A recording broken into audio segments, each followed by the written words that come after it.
So Kelli Bryant was lucky enough to be granted bond, which was absolutely ridiculous to me, and she went and messed it up. Y'all, the judge was not hearing it. I'm so glad these judges are done with her BS and holding her accountable. Watch this video, and I will be back with my commentary. Do you want to talk? Do you want to talk to your lawyer before you say something?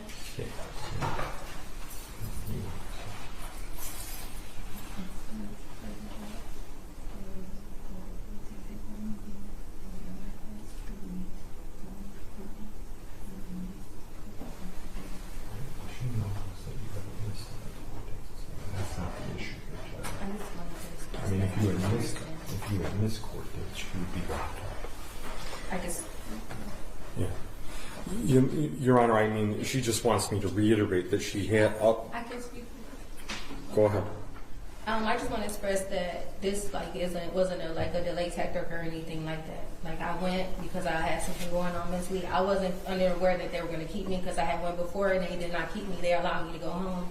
So when I went there, it was a shock to me that they were admitting me. That was my first time being admitted somewhere, my first time even going through like this type of situation with them. I wasn't aware of all that was what was going to happen. And I did let them know when they let me know I was admitted that I had that important evaluation coming up. They told me that if they needed to get in contact with me, that they would contact them at Pontiac General and I would still be able to have the evaluation done. And while I was there, that's what they told me. So, but nothing ever happened. But I mean, this was not a delay detected. I understood how important it was for me to be there. And I do understand how important it is that I have it, considering that me and my attorney did request that I do have one. But it's not a delay detected or anything like that. Like, I've been coming to my court dates, I'm here, I'm punctual, like I've done everything, I haven't violated my bond, I report like I'm supposed to. Well, technically you're supposed to be on a tether, right? Yes, but that was due to not being able to afford it, and you said look for a job. On top of my paperwork, it has that I applied for 54 jobs on Indeed. It's at the top of my screenshot with my scheduled interview for May 6th. I also have a scheduled interview for May 6th as well, so I've been doing what you said, dude. Like, I've done everything. I really sincerely didn't mean for all of this to go like this. I did not think they were going to keep me. I did not want to be admitted, but they told me I was petitioned, and when you're petitioned, you have to stay.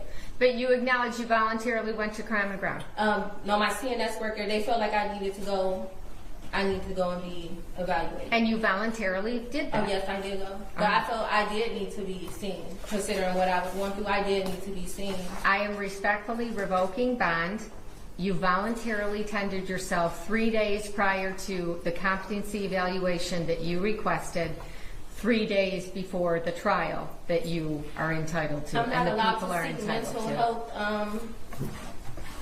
When you're evaluated by a representative from the Forensic Center, then I will expect that one of your attorneys will be filing a motion for the court to address bond.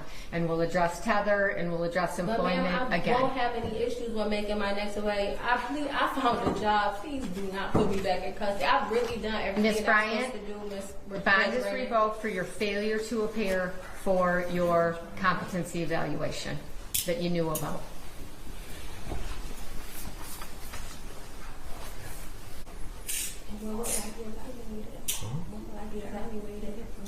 Pardon? Oh, yes. Yeah, you know what? We need a new order, or a new re-referral for competency, which will happen sooner now, which I appreciate. I still have the matter scheduled for trial in June. I'm going to keep that date. I think the odds of getting the evaluation done and a report back that soon are unlikely. That's why it was important for you to make the appointment that was scheduled for you and moved for you to accommodate your trial dates. Would you do the new competency Yes, of referral? course. I'll sign it as soon as I see it. I just wanted to note that we do have a review date, regardless you would have had it for May 27th. Let's keep for a that. trial. Yes. Let's keep that. All right. Am I able to just? Thank you. All set? Yes. Yeah, partner.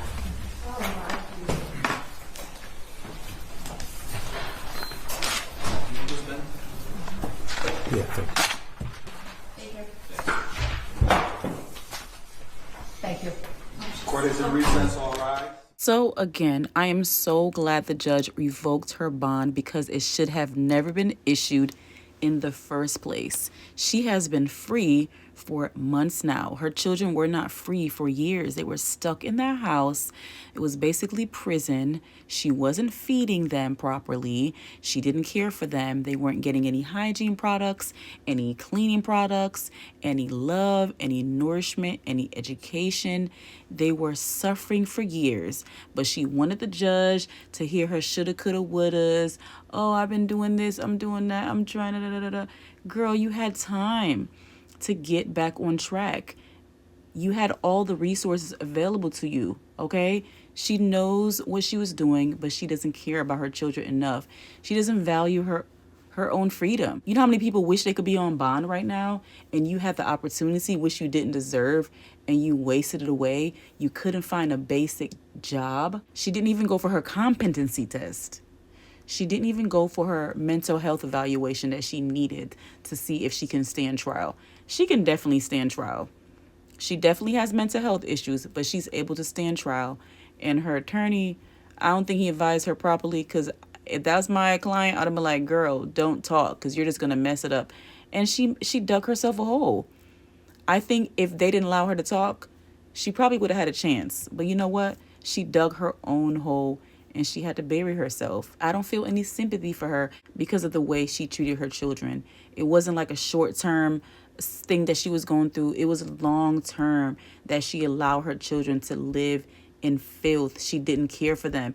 They are going to need lifelong therapy because of her actions and inaction. So why should we feel sorry for you? You're a grown woman. You were able to live this fake life on social media and into other people. And now that she has to face consequences, she can't handle it. She's begging for, please, can I, please don't take away my bond. That's the first time I heard her talking. And she doesn't sound like she needs a competency hearing. She sounds like she's pretty competent. She sounds competent enough to stand trial. And so I cannot wait for the trial on June 1st. That's the date that's supposed to happen. And I hope it's going to be public because I want to watch it. So stay tuned for further reporting on Kelli Bryant, the neglectful, abusive mother full of excuses.